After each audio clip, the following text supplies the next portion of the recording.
अस्सलामुअलैकुम। Graphic D art में खुश आमदीद। आज हम इलिस्ट्रेटर को क्लास वाइज स्टार्ट कर रहे हैं। आज हमारी इलिस्ट्रेटर की क्लास नंबर 1 है, जिसमें कुछ बेसिक्स चीज़ों को समझेंगे। कुछ बेसिक ऑप्शन हैं या टूल्स हैं, फाइल है, मेन्यू है। इन छोटी छोटी चीज़ों को आज समझते हैं। फिर आहिस्ता आहिस्ता क्लास वाइज इसको कंटिन्यू करते जाएंगे। तो स्टार्ट करते हैं। ये हमारे पास इलिस्ट्रेटर का इंटरफेस है। मैंने पहले से इलिस्ट्रेटर को ओपन करके रखा हुआ है। आप जब भी इलिस्ट्रेटर को खोलेंगे तो आपके पास कुछ इस तरह का व्यू शो कर रहा होगा। ठीक है, बार बार टूल बार किसी के पास शो नहीं कर रहा होता, तो इसके बारे में भी मैं आपको समझा दूंगा कि कहाँ से हमें टूल बार किस तरह मिलता है। अब सबसे पहले ऊपर मेरे पास ये कुछ ऑप्शंस आ रहे हैं, फाइल, एडिट, ऑब्जेक्ट वगैरह, ये सारे ऑप्शंस हैं। अब मैं किसी भी ऑप्शन पे क्लिक करता हूँ तो मेरे पास उसकी मज़ीद डिटेल आना शुरू हो जाती है। ठीक है, इनके अंदर क्या क्या काम किया जा सकता है, इनको हम स्टेप बाय स्टेप सीखेंगे। अभी कुछ बेसिक चीज़ों को समझ लेते हैं। ये फाइल है, इसके अंदर सबसे पहला ऑप्शन होता है न्यू। न्यू यानी कि न्यू फाइल बनाना या न्यू आर्टबोर्ड बना लें, या आप न्यू पेज उसको कह सकते हैं। ठीक है, और दूसरी चीज़ ये है कि अभी मुझे यहाँ पे ज़रूरत है मेरे टूल बार की। मेरे पास शो नहीं कर रहा, मैंने खुद बंद किया है। बाद वक्त ऐसा होता है किसी के पास टूल बार शो नहीं कर रहा होता, तो क्या करेंगे। विंडोज़ का जो ऑप्शन आ रहा है, सबसे सेकंड लास्ट जो ऑप्शन है विंडो, जब विंडो पे क्लिक करेंगे तो उसकी बहुत सारी डिटेल शो हो जाएगी। हमें क्या करना है, विंडो पे क्लिक करना है, फिर यहाँ पे आके टूल बार्स पे क्लिक करेंगे। ये मुझसे पूछ रहा है आपको कौन सा टूल बार चाहिए, बेसिक चाहिए या एडवांस लेवल में चाहिए। अब बेसिक पे अगर मैं क्लिक करता हूँ तो मेरे पास ये देखिए कुछ कम टूल आ रहे हैं, बहुत कम टूल आ रहे हैं, कुछ गिनती के टूल हैं। अब मुझे ये नहीं चाहिए। मैं चाह रहा हूँ मेरे पास सारे टूल आने चाहिए एडवांस लेवल के, जो कि इलिस्ट्रेटर में कंप्लीट टूल मौजूद है। विंडो में जाऊँगा, टूल बार पे क्लिक करके एडवांस पे जैसे ही क्लिक करूँगा तो मेरे सारे टूल बार शो करा रहा है। अब ये मेरा टूल बार है, इसको मैं यहाँ से उठा के यहाँ पे जब सेट करने लगूँगा तो यहाँ जब ड्रैग करूँगा तो ये मुझे एक ब्लू हाइड लाइन दिखा रहा होगा, ब्लू कलर की। तो ये मुझे ये कह रहा है कि आपका यहाँ पे टूल बार फिक्स हो जाएगा। जब मैं माउस के क्लिक को रिलीज़ करूँगा तो मेरा टूल बार फिक्स हो गया। मैं चाहूँ तो इनको सिंगल लाइन भी कर सकता हूँ। ऊपर दो डॉट्स किए हुए हैं, दो एरो छोटे छोटे आ रहे हैं, इन पर क्लिक करूँगा, ये सिंगल लाइन हो जाएगा। मैं ज़्यादातर इसको डबल लाइन में रखता हूँ, इसमें मुझे थोड़ी सी आसानी नज़र आती है। ठीक है, अब टूल बार के अंदर एक दूसरी चीज़ क्या है, बहुत सारे टूल शो कर रहा है। अब कुछ टूल्स के नीचे कॉर्नर पर एक छोटा सा एरो बना हुआ आ रहा है, और कुछ टूल्स के पास एरो नहीं है। अब जैसे कि ये देखिए, ये डायरेक्ट सिलेक्शन टूल है, इसके यहाँ एक छोटा सा एरो दे रहा है। सिलेक्शन टूल के यहाँ एरो नहीं है। इसके यहाँ नीचे ये मैजिक वाइन टूल है, यहाँ कोई एरो नहीं है।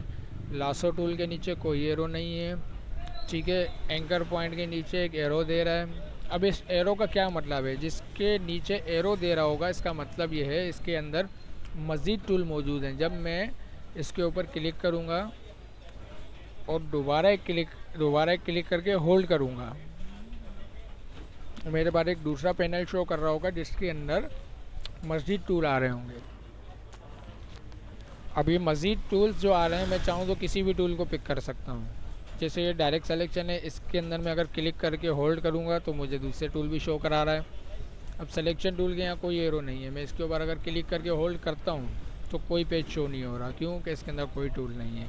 तो इस चीज़ को हमेशा याद रखिएगा, जब किसी टूल के नीचे एक छोटा सा कॉर्नर पे एरो आ रहा होगा तो इसका मतलब ये होता है कि इसके अंदर मज़ीद टूल मौजूद हैं। इसके अंदर भी मज़ीद टूल मौजूद हैं। ये रेक्टेंगल टूल है, इसके अंदर भी मज़ीद टूल मौजूद हैं। ठीक है, अब यहाँ आ जाते हैं। इसमें है हमारे पास ये होता है पैनल बार। इसके अंदर हमारे पास मुख्तलिफ बहुत सारे पैनल्स होते हैं। जब मैं इनको खोलता हूँ, ये देखिए दो डॉट्स आ रहे हैं, इस पर मैं जैसे ही क्लिक करता हूँ तो मेरे पास सारे पैनल शो करा रहे हैं। अब ये सारे पैनल आते कहाँ से हैं, ये तो मैंने अपने काम के हिसाब से इसको सेट करके रखा हुआ है। ये सारे पैनल हमें मिलते कहाँ से हैं, जैसे हमें टूल बार विंडोज़ से मिला था, इसी तरह पैनल्स भी विंडो के अंदर होते हैं। अब विंडो पर क्लिक करेंगे, सबसे पहले आ रहा है, अब सबसे पहला ये पैनल जो है ना मेरे पास आ रहा है एक्शन का। इसके नीचे अलाइन है, फिर अपीयरेंस है, आर्टबोर्ड है, ये सारे पैनल्स हैं। कहाँ तक हैं? वर्जन हिस्ट्री तक, ये सारे पैनल्स हैं। अब मैं किसी भी पैनल पे क्लिक करूँगा तो मेरे पास ये पैनल यहाँ पे ओपन हो जाएगा। मैं विंडोज़ से कोई भी पैनल चाहूँ उसको मैं अपने पास यहाँ खोल सकता हूँ। अब यहाँ पे मैंने कुछ पैनल सेट किए हुए हैं। अब सेट कैसे होता है, जैसे मैंने एक्शन का पैनल खोला है, अब ये मेरे पास सेट नहीं था। क्या करूँगा, एक्शन के पैनल को मैं उठाकर यहाँ पे ड्रॉप कर दूँगा। ड्रॉप करके रिलीज़ किया, मेरा एक्शन का पैनल यहाँ सेट हो गया। जैसे ही मैं क्लिक करूँगा तो मेरे पास पैनल खुल रहा है। मैं चाहूँ तो सब पैनल को अपने पास ओपन करके रख सकता हूँ, अब चाहूँ तो उनको बंद करके रख सकता हूँ। ये हो गए मेरे पैनल्स। अब पैनल्स का काम क्या है, इनसे किस तरह काम करना है, इनको थोड़ा हम लोग डिटेल में समझेंगे, स्टेप बाय स्टेप पैनल्स को सीखेंगे, क्योंकि बहुत सारे पैनल हैं, इनको समझने में थोड़ा सा टाइम भी लगता है और प्रैक्टिस की बहुत ज़रूरत पड़ती है। अब कुछ पेज खोल लेते हैं, एक पेज खोल के पेज की डिटेल को समझ लेते हैं कि पेज और आर्टबोर्ड क्या होता है। ऊपर जाएंगे, जब मुझे कोई भी नया काम करना होगा सबसे पहले मुझे एक चाहिए होगा पेज। आप पेज कह सकते हैं, उसको आर्टबोर्ड कह सकते हैं, या आप न्यू फाइल कह सकते हैं। फाइल में जाएंगे, न्यू पर क्लिक करेंगे। इसकी शॉर्टकट की मुझे दिखा रहा है कंट्रोल एन। अगर मैं चाहूँ तो कंट्रोल एन प्रेस करूँ तो भी मेरे पास खुल सकता है। चाहूँ तो मैं फाइल में जाके न्यू पर क्लिक करूँगा तो मेरे पास एक पैनल खुल रहा है जिसके अंदर मुझसे पेज की डिटेल मांग रहा है। डिटेल क्या कि मुझे पेज का साइज़ क्या रखना है, कलर मोड क्या रखना है, रेजोल्यूशन क्या रखनी है, लैंडस्केप चाहिए या पोर्ट्रेट चाहिए, ब्लीड उसके ऊपर चारों तरफ चाहिए या नहीं चाहिए, ये मुझसे इसकी डिटेल मांग रहा है। मैं इसकी डिटेल के लिए क्या करता हूँ, अब कुछ इसके यहाँ पे बने बनाए पेज हैं उनके बारे में मैं आपको समझा देता हूँ। जैसे ये रिसेंट है, रिसेंट यानी मैंने किसी साइज़ का पेज पहले बना के उसके ऊपर काम किया हुआ हो तो यहाँ शो कर रहा होता है। अभी मैंने ये A4 के पेज बनाए हुए थे तो ये शो कर रहा है, ये रिसेंट पेज है। सेव यानी कि कोई भी आप अपनी मर्ज़ी का साइज़ बना के इसमें सेव कर सकते हैं जो आपको बार बार बनाना ना पड़े। मोबाइल साइज़ है, अगर आप कोई मोबाइल साइज़ के ऊपर काम कर रहे हैं तो ये बने बनाए मेरे पास साइज़ पड़े हुए हैं। वेब साइज़ है, प्रिंट साइज़ है, film and video, art and illustration. अब जिस पर्पज़ का आपका काम होगा उसके आपके पास बने बनाए पेज मौजूद हैं, मगर हमें फ़िलहाल कुछ भी नहीं करना। हम जाएंगे प्रिंट पर, क्योंकि प्रिंट एक समझ लें कॉमन सा पेज होता है जो बहुत जगह पे यूज़ होता है। जैसे लेटर साइज़ हो गया, या A4 साइज़ हो गया, या लीगल साइज़ हो गया। ये तीन चीज़ें बहुत ज़्यादातर इस्तेमाल होती हैं। ये भी बने बनाए। अब मैं बिल फर्स्ट A4 पे क्लिक कर देता हूँ, मेरे पास ये A4 की डिटेल आ रही है। क्या डिटेल आ रही है, अब ये मेरा मेजरमेंट है, मेजरमेंट यानी कि स्केल है। स्केल में मुझे ये शो करा रहा है पॉइंट्स। अब मुझे मेरे फाइल के अंदर जो स्केल है ना, जो मेजरमेंट है, वो मुझे पॉइंट्स में नहीं चाहिए, मुझे चाहिए इंचज़ में, यानी इंच में चाहिए। क्यों इंच के लिए क्यों कर रहा हूँ मैं, कि जब पॉइंट है ना ये, तो पॉइंट को कैलकुलेशन करने में थोड़ा सा मसला होता है और इंच को कैलकुलेशन करने में बहुत आसानी होती है। जब मैं कोई डिज़ाइन बनाता हूँ तो उसको इंच के हिसाब से अगर बनाऊँगा तो मुझे बहुत आसानी होगी। अगर मैं इसको पॉइंट के हिसाब से, या पिक्सल है, पीस है, फिट है, कुछ भी है, इन बाकी चीज़ों के हिसाब से बनाऊँगा तो मुझे थोड़ी सी दिक्कत आएगी। बाकी डिपेंड करता है मैं क्या काम कर रहा हूँ, क्या चीज़ डिज़ाइन कर रहा हूँ। ज़्यादातर आप इंच पे इस्तेमाल कर सकते हैं। पेज को हम रखेंगे इंच पर। अब मुझे ये शो क्या करा रहा है कि आपने A4 का पेज लिया है, उसका साइज़ क्या है, 8.25 इंच बाई 12.25 इंच। ये मुझे इसका साइज़ शो करा रहा है। इसके बाद यहाँ पर आ जाते हैं, ये है लैंडस्केप या पोर्ट्रेट। अब जब मैं लैंडस्केप पे क्लिक करता हूँ तो मेरा 12.25 ऊपर चला जाता है, 8.25 नीचे आ जाता है। फिल वक्त मुझे कुछ भी ले लूँ, कोई मसला नहीं है। मैं पोर्ट्रेट पर क्लिक कर देता हूँ। फिर इसके बाद आर्टबोर्ड पूछ रहा है कि आपको इस फाइल में कितने आर्टबोर्ड चाहिए, 1 2 3 4 5, जितने भी आपको चाहिए आप इसके अंदर क्वांटिटी लिख सकते हैं। अभी मैं बिल फर्स्ट 2 लिख लेता हूँ, मुझे 2 आर्टबोर्ड चाहिए, ठीक है। ब्लीड क्या होती है, पेज के चारों तरफ एक ब्लीड लाइन लगी हुई होती है जिसको हम कहते हैं कटिंग। तो इसकी हमें फ़िलहाल कोई ज़रूरत नहीं पड़ेगी। फिर कभी किसी क्लास में इसकी अगर कोई ज़रूरत पड़ती है तो मैं इसको डिटेल में समझा दूँगा। फ़िलहाल हम ब्लेड को चारों तरफ से 0 0 0 रखेंगे, ठीक है। फिर कलर मोड है। कलर मोड क्या होता है? कलर मोड दो किस्म के होते हैं, एक होता है RGB, दूसरा होता है CMYK।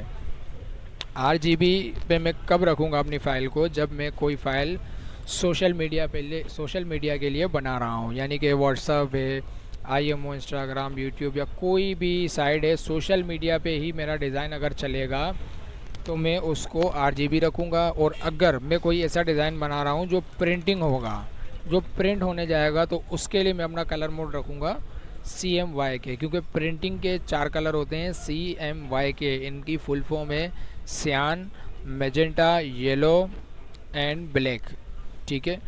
अब ये CMYK पे रखेंगे प्रिंटिंग के लिए और सोशल मीडिया के लिए रखेंगे RGB पे, ठीक है। इसके बाद हाई रेजोल्यूशन जो है 300 PPI बता रहा है, कोई मसला नहीं है, इसको आप 300 ही रहने देना, क्योंकि ये इलस्ट्रेटर है, ये वेक्टर बेस है। अब जो फ़ोटोशॉप होता है वो रास्टर बेस होता है। वो रास्टर बेस का मतलब ये होता है वो फाइल को पिक्सलेट करता है, उसमें रेजोल्यूशन सेट करना बहुत ज़रूरी होती है, क्योंकि वो इमेजेस पे काम करता है। आप जब तक इलस्ट्रेटर में वेक्टर बेस पे काम कर रहे हैं तब तक आपको रेजोल्यूशन को छेड़ने की ज़रूरत नहीं है। 300 PPI बहुत है। अगर आप डिज़ाइन को फाइनल करके उसको JPEG में, JPG में, PNG में, टिफ में, किसी चीज़ में, इमेज में कन्वर्ट कर रहे हैं, यानी कि उसको सेव कर रहे हैं इमेज में, उस वक्त आपको रेजोल्यूशन की ज़रूरत पड़ेगी। उसको भी हम आगे जाके समझेंगे कि वो रेजोल्यूशन किस तरह सेट होती है। फिल वक्त के लिए 300 PPI बहुत है। प्रीव्यू मोड आपसे पूछ रहा है क्या रखना है, पिक्सल रखना है, ओवर प्रिंट। मुझे रखना है डिफ़ॉल्ट, ना मुझे पिक्सल चाहिए ना ओवर प्रिंट, ये दोनों प्रिंटिंग के पर्पस होते हैं। इसको भी हम प्रिंटिंग की क्लास में समझेंगे। मैं इसको डिफ़ॉल्ट रखूँगा और सिंपली क्रिएट कर दूँगा। जब मैं क्रिएट कर रहा हूँ तो मेरे पास 2 आर्टबोर्ड क्यों शो हो रहे हैं? मैंने अपनी क्वांटिटी में 2 आर्टबोर्ड रखे थे, ठीक हो गया। अब मेरे पास 2 आर्टबोर्ड शो कर रहे हैं तो मैं दोबारा से एक आर्टबोर्ड खोल के बता देता हूँ। फाइल में जाएंगे, न्यू में जाएंगे, आर्टबोर्ड की क्वांटिटी को मैं कर दूंगा 1 और क्रिएट कर दूंगा। एक आर्टबोर्ड आ गया। अब कुछ टूल्स को समझ लेते हैं। सबसे पहला टूल मेरे पास है सिलेक्शन टूल। अब सिलेक्शन टूल क्या है, क्या काम करता है? ये तो कुछ भी काम नहीं कर रहा। इसको समझाने के लिए मैं आपको पहले एक टूल और समझा देता हूँ, वो है रेक्टेंगल टूल। रेक्टेंगल टूल का काम क्या है? रेक्टेंगल शेप बनाना। अब इसकी शॉर्टकट की मैं बता देता हूँ, वो है M। आप चाहें तो इसको यहाँ से भी उठा सकते हैं, नहीं तो आप अगर कीबोर्ड में M प्रेस करेंगे तो मेरा रेक्टेंगल टूल आ जाएगा। अब मैं रेक्टेंगल टूल लेके क्या काम कर सकता हूँ? मैं रेक्टेंगल टूल से शेप क्रिएट कर सकता हूँ, मुख्तलिफ़ किस्म के रेक्टेंगल बना सकता हूँ या स्क्वायर बॉक्स बना सकता हूँ। बस रेक्टेंगल में, इसके अलावा मैं कुछ भी नहीं कर सकता। अब ये टूल बहुत ज़्यादा इस्तेमाल होने वाला है डिज़ाइन के अंदर। बॉक्स की, रेक्टेंगल की, स्क्वायर की, शेप्स की बहुत ज़रूरत पड़ती है। अब इसके अंदर मज़ीद टूल भी मौजूद हैं। जब मैं इसके ऊपर क्लिक को होल्ड करता हूँ तो ये मुझे दिखा रहा है राउंडेड रेक्टेंगल, यानी कि ये देखिए इसकी शेप भी शो करा रहा है कि इसके कॉर्नर राउंड होंगे। अब मेरे पास ऑप्शन है, मैं चाहूँ तो इसमें भी कॉर्नर को राउंड कर सकता हूँ। ये मुझे बना बनाया राउंड कॉर्नर वाला रेक्टेंगल दे रहा है।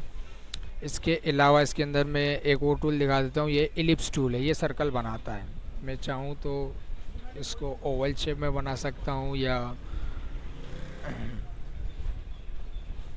सर्कल बना सकता हूँ।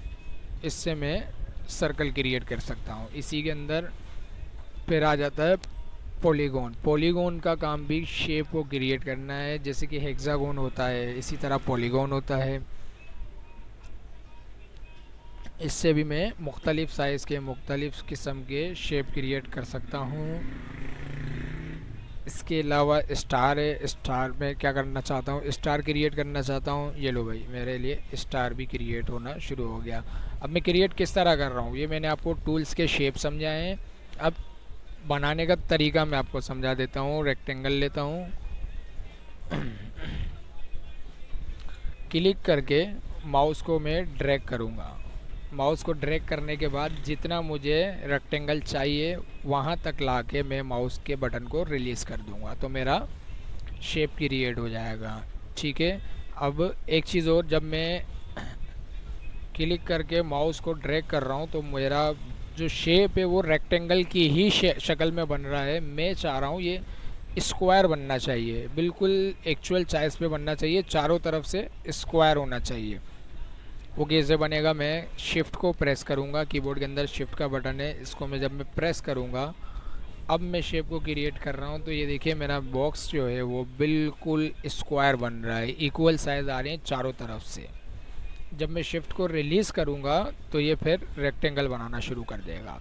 शिफ्ट जो है आपके काम में अलाइनमेंट की बहुत मदद करेगा। बहुत सी चीज़ों में शिफ्ट के इस्तेमाल से आपकी अलाइनमेंट बिल्कुल सीधी चलेगी। ठीक है, अब एक तरीका ये हो गया, मैं शिफ्ट प्रेस करके जब मैं रेक्टेंगल को यहाँ पे बना रहा हूँ तो बिल्कुल स्क्वायर शेप में बन रहा है।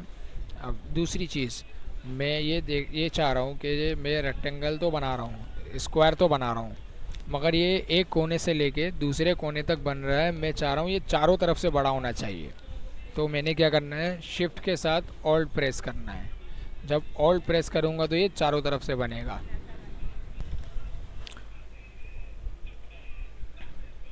अगर सिर्फ ऑल्ट प्रेस करूँगा और शिफ्ट को प्रेस नहीं करता तो ये बनाएगा रेक्टेंगल मगर स्क्वायर नहीं करेगा, और चारों तरफ से बना रहा है। ये शिफ्ट और ऑल्ट का काम है, ये दोनों बहुत सारी चीज़ों में मदद करते हैं हमारी अलाइनमेंट के लिए।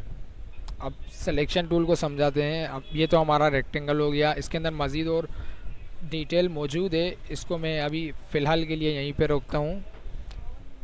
अब सिलेक्शन टूल पर आ जाते हैं। सिलेक्शन टूल का काम क्या है, अब ये मेरे पास बहुत सारे शेप मौजूद हैं, इनमें मुझे क्या करना है, सिलेक्शन टूल लेकर अब मैं ये चाह रहा हूँ ये बॉक्स है, इसको मैं यहाँ से हटाना चाह रहा हूँ, यानी कि इसको यहाँ से हटा के यहाँ रखना चाहता हूँ। तो क्या करूँगा, सिलेक्शन टूल लूँगा, सिंपली इस बॉक्स को उठाकर क्लिक करके यहाँ पर रख दूँगा। इसको मैं चाह रहा हूँ यहाँ रख लूँ, इसको यहाँ रख लूँ, इसको यहाँ रख लूँ। सिलेक्शन टूल से आप किसी भी शेप को एक जगह से दूसरी जगह मूव कर सकते हैं। दूसरी चीज़, अब ये सर्कल बना हुआ है, मैं ये चाह रहा हूँ इस सर्कल का साइज़ थोड़ा सा बड़ा होना है। तो कैसे करूँगा, जब मैं सिलेक्शन टूल लेता हूँ और सर्कल पे क्लिक करता हूँ तो ये देखिए चारों तरफ मुझे बॉक्स शो करा रहा है। इसको कहते हैं बाउंडिंग बॉक्स। बाउंडिंग बॉक्स इसका मतलब ये है कि ये रिसाइज़ करवाएगा, यानी कि हमारे शेप का साइज़ बड़ा या छोटा करने में मदद देगा। किससे, सिलेक्शन टूल से। जब मैं इस कॉर्नर पर आता हूँ सिलेक्शन टूल से तो ये एक एरो बन रहा है जो अंदर और बाहर दोनों की तरफ शो करा रहा है, यानी कि ये मेरे सर्कल को बड़ा करेगा। मैं इसको पकड़ के यहाँ से ऊपर लेके जाता हूँ तो सर्कल बड़ा हो रहा है। अगर इसी हालत में मैं शिफ्ट को प्रेस करता हूँ तो बिल्कुल सर्कल शेप में बड़ा कर रहा है। अब मैंने अगर शिफ्ट को छोड़ दिया तो ये सर्कल शेप में बड़ा नहीं होगा, ओवल शेप में बड़ा होगा। ठीक है, वही तरीक़ेकार है। शिफ्ट को प्रेस करूँगा, अगर चाहता हूँ चारों तरफ से बड़ा हो तो इसके साथ ऑल्ट को भी प्रेस कर दूँगा, तो ये चारों तरफ से बिल्कुल इक्वल बड़ा करेगा।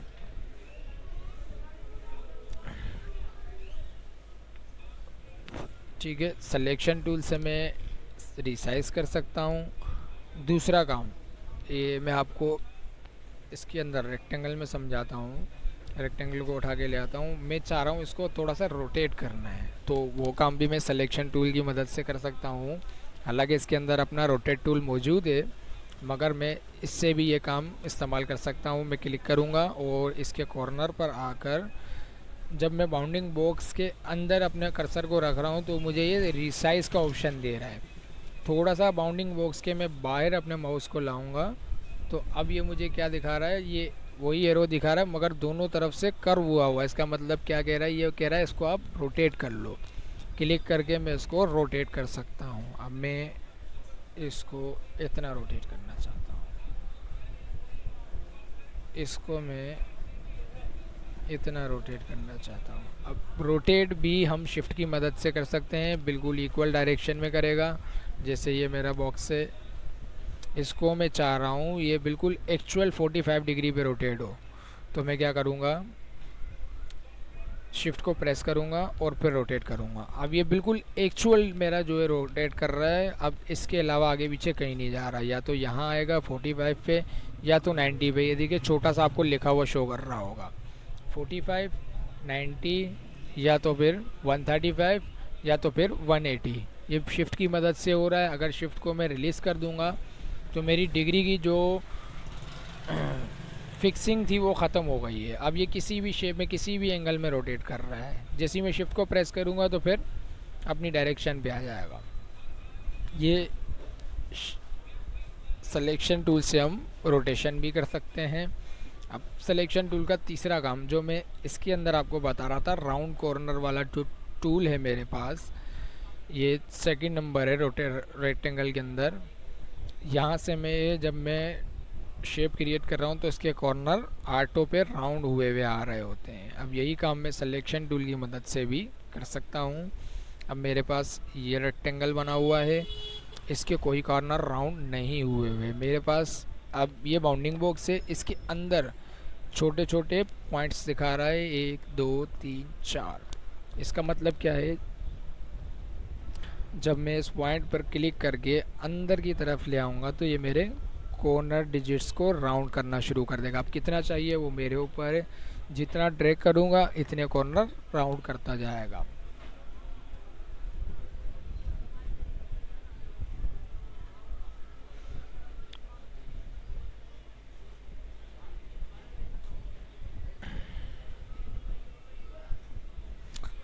सिलेक्शन टूल से किसी के कॉर्नर को भी राउंड कर सकते हैं। अब ये स्टार है, इसको चेक करते हैं। इसके अंदर मुझे ये पॉइंट्स शो नहीं करा रहा क्योंकि ये स्टार है, तो इसको भी मैं इस तरह राउंड नहीं कर सकता। इसका तरीक़ेकार दूसरा है, वो डायरेक्ट सिलेक्शन से होता है। उसको इंशाल्लाह नेक्स्ट क्लास में समझेंगे। और बाकी कुछ जूम है, जूम इन है या हैंड टूल है, ये बहुत ज़रूरी टूल है। उनको मैं इन शॉर्ट आपको समझा देता हूँ, वो बहुत काम आने वाले टूल हैं। इनको मैं डिलीट कर दे। कोई एक सिंपल शेप बना देता हूँ। ये एक शेप ये बना लेते हैं। अभी मेरे पास ये 2 शेप मौजूद हैं। अब मैं ये चाह रहा हूँ, मैं इसको मज़ीद जूम इन करके देखना चाह रहा हूँ कि और ये मुझे जो है ना करीब से नज़र आए। इसके लिए मुझे क्या करना है, मेरे टूल बार के अंदर ये लास्ट में एक मैग्नीफाइंग ग्लास दिया हुआ है जिसके यहाँ नाम लिखा हुआ है जूम टूल। इसकी शॉर्टकट की है Z।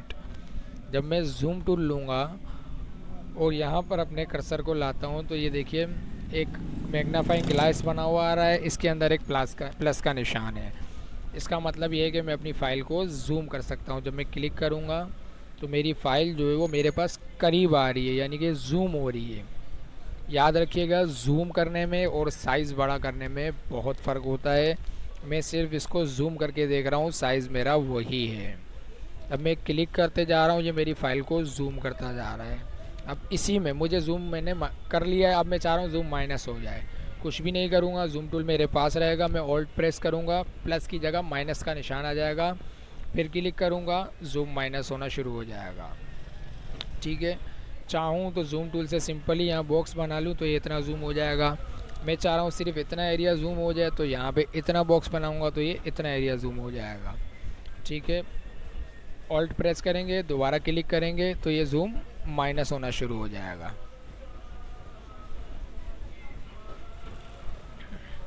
अब जूम करने का एक तरीक़ेकार ये हो गया।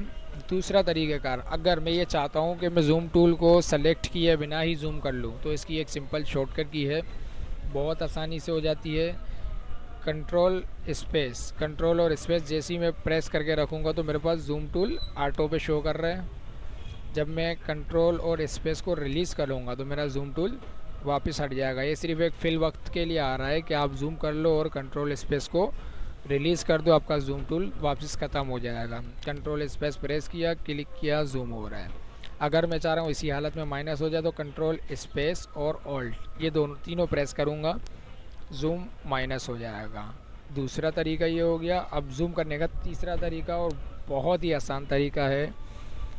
माउस के अंदर स्क्रोल व्हील है, इसको सिर्फ घुमाना है। कैसे घुमाना है, कीबोर्ड में से ऑल्ट को प्रेस करेंगे और स्क्रोल व्हील को ऊपर की तरफ घुमाएंगे, जूम इन कर रहा है। जब नीचे की तरफ घुमाऊंगा जूम आउट कर रहा है।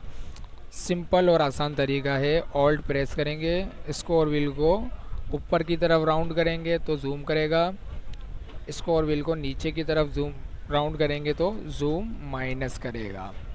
ये करने का ये जूम करने के तरीके कार हैं। अब एक हैंड टूल है जो हमारे पेज को मूव करता है, यानी कि ये ऑब्जेक्ट है। अभी फ़िलहाल मैंने आपको सिलेक्शन टूल से ऑब्जेक्ट को मूव करना समझा दिया था कि ये ऑब्जेक्ट है, इसको मैं यहाँ से उठा के यहाँ मूव कर लेता हूँ, यहाँ से उठा के यहाँ मूव कर लेता हूँ। मैं ये चाह रहा हूँ मेरा ये पूरा आर्टबोर्ड मूव हो जाए। कैसे होगा? ये मेरे पास जूम टूल के बराबर में हैंड टूल आ रहा है। हैंड टूल पर क्लिक करूँगा, मेरे पास एक हाथ बना हुआ आ जाएगा। मैं इसको पकड़ के अपने पूरे पेज को, याद रखिएगा मैं ऑब्जेक्ट को मूव नहीं कर रहा, पूरे पेज को मूव कर रहा हूँ, पूरे आर्टबोर्ड को मूव कर रहा हूँ। जहाँ चाहिए मैं उसको मूव करके रख सकता हूँ। ठीक है, एक तरीका ये है। अब दूसरा आसान तरीका ये है, अगर मैं ये चाह रहा हूँ मैं हैंड टूल को बगैर उठाए, बगैर सेलेक्ट किए पेज को मूव कर लूँ, तो कीबोर्ड में स्पेस बार के बटन को जैसे ही मैं प्रेस करूँगा तो मेरे पास फिल वक्त के लिए हैंड टूल आ जाएगा। मैं स्पेस प्रेस करके अपने पेज को मूव कर लूँगा, फिर स्पेस को रिलीज़ कर दूँगा तो हैंड टूल चला जाएगा। ये पेज को मूव करने के लिए बहुत आसान तरीका है। ओके, आज की क्लास के लिए इतना काफ़ी है। इंशाल्लाह नेक्स्ट क्लास में मिलेंगे।